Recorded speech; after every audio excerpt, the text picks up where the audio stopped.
Okay, so today is the day I'm gonna try to split my beehives. I got this new smoker. It is 1,000 times better than my other one. It actually works. Okay, so let me explain what's gonna happen. I'm not gonna film me doing it because I don't have a lot of space on my phone and it'll take me a long time because I'm new at this. So I've got these 2 hives and I'm gonna turn them into 4 hives. So the way that'll work, the basic idea you do is I would take like that left hive here, put it next to itself or somewhere else, mix up the frames on it so they each have some babies and whatever. One of them has a queen, one of them doesn't. The one that doesn't have a queen makes a new one. The one that does keeps going. And I would do the same to this one. But I'm not doing that because this one is only medium boxes and I think that was a mistake. So I want to put them back to deeps. That's got 2 deeps. So here's what's actually going to happen. I'm going to create 4 hives, each with a deep box. And the way I'm going to do that is that these 2 deep boxes are full of frames. There's 20 frames in there that I'm going to spread across all 40 so that every single hive has some frames with wax on it, which will help them get going faster. The bottom one of these boxes has all the brood and stuff I need to split to make 2. So you can think that bottom box will make 2 hives. That top box here will have all the resources for that hive. And so effectively this hive I'm going to have to tear all the way apart, reshuffle all the frames, reassemble all that, and then do that over here a little bit too. Now a little bit about what's going to happen. I've got all this stuff here to pull this off. I'm going to be doing something with something called a double screen board or a Snellgrove board. And the way it works is simple enough. These boards have screen on one side and screen on the other, creating a gap in the middle. And that means the bees can kind of check each other out, but they can't really get to each other. And so you can create a split in a hive. So imagine these 2 boxes are just like those 2 boxes. I can put this in between, and let me lift this up. Okay, so it's in between.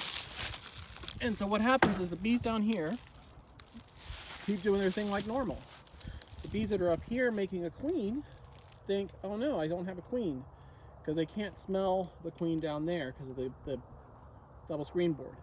So they make a new queen up here, but they get the benefit of all the warmth holding the hive. So while this hive is weak making a queen, they actually can do a lot better because they have the warmth shared and they won't attack each other.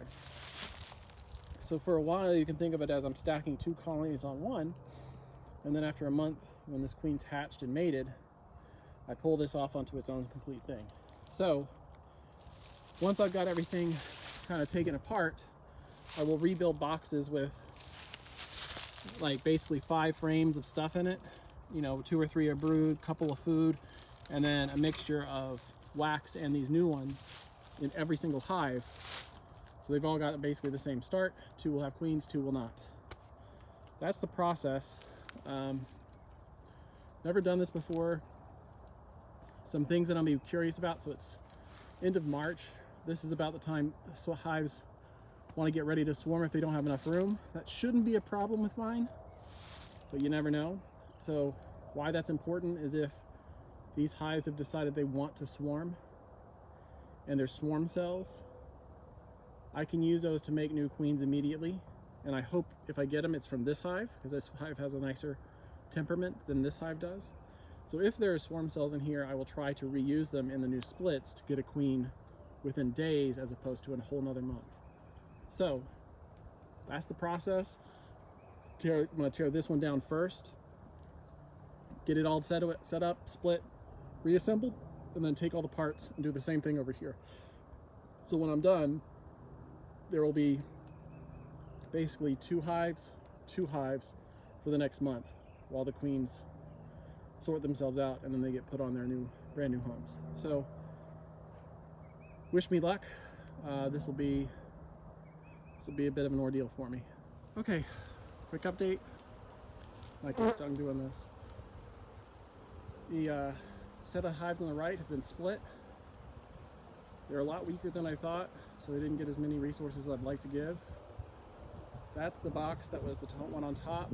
I shook all the bees out. It's basically all food. So they're going to be picking at it and trying to rob it.